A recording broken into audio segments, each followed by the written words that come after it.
Welcome to The Real Effects with Meah Denee. And on today's segment of Don't Sleep on Them, I am speaking with Francesca Andre. She is an award-winning filmmaker, producer, and photographer, and her latest project is a short film called Charcoal. Please tell me basically what is Charcoal about? Thank you so much for having me. So Charcoal is a short film that I wrote, directed, and produced that tackles the subject of colorism, shows the journey of two black women as they overcome internalized colorism, deal with pain, trauma, and it also talks about redemption and healing. I love the fact that it dealt with so many different layers. It went through generations of colorism. How would you basically define colorism for somebody that doesn't know what it is? Well, so a lot of times people know what racism is, right? But colorism is really discrimination when it comes to skin tones. Is that why you were motivated to create the short? Absolutely. So before I even knew what racism was, I knew about colorism. I was born and raised in Haiti,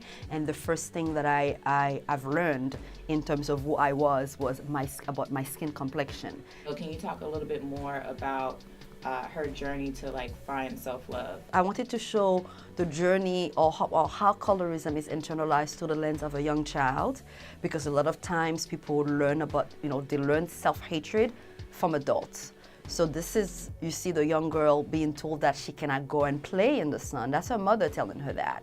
But this is what they have learned about beauty, about self-worth. And then as an adult, you see the pregnant woman who is begging God for her child not to come dark, because she understands what she went through as a child, and she knows what it means to be a dark-skinned woman. What is something that we can all take away when it comes to breaking that generational curse, not generational curse, but the lie and the stigmatism that we place on other people of color, especially when it comes to colorism?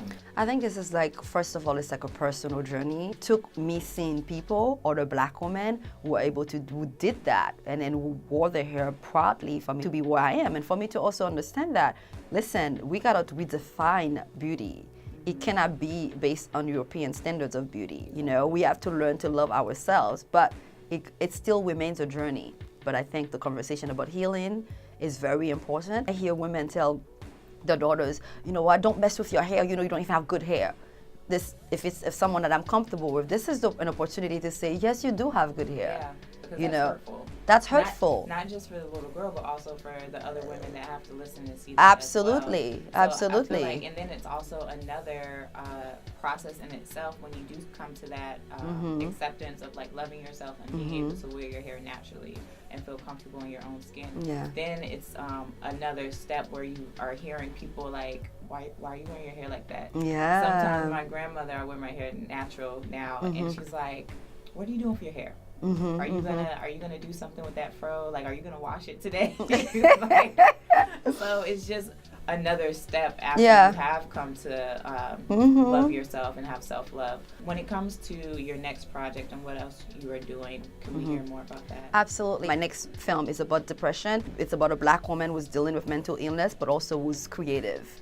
So it's what do you belong when you are dealing with that? Why is it so important for you to, talk about such, I wouldn't say heavy topics, but topics that really aren't talked about much when it comes to representation in the media, especially for black people? A lot of people don't talk about these topics of colorism, depression. Why is it so important for you to write these type of stories? I have met so many women who have dealt with anxiety or have dealt with depression, but who also have the stereotype of the super black woman, which means that every nonsense, every BS, people can just dump it on us, and they expect us to just deal with it and take it, which means that they stop humanizing us when they do that. And I wanted to show a character, a woman who's strong, who's talented, who's beautiful, in terms of beautiful, all her qualities, but she still is dealing with something that's very real. Just because black women are able to maybe hide that a little better than most doesn't mean that we don't go through these things. Yeah. And so I think that's amazing that you are talking about it. And then she's able to go to work. She's able to be a wife, but she still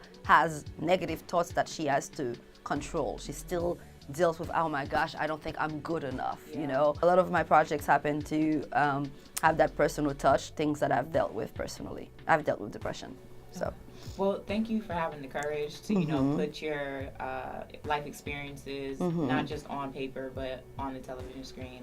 Make sure you guys check out more of Francesca Andre. And thank you so much for tuning into The Real Effects with Meah Denee. I will catch you next time.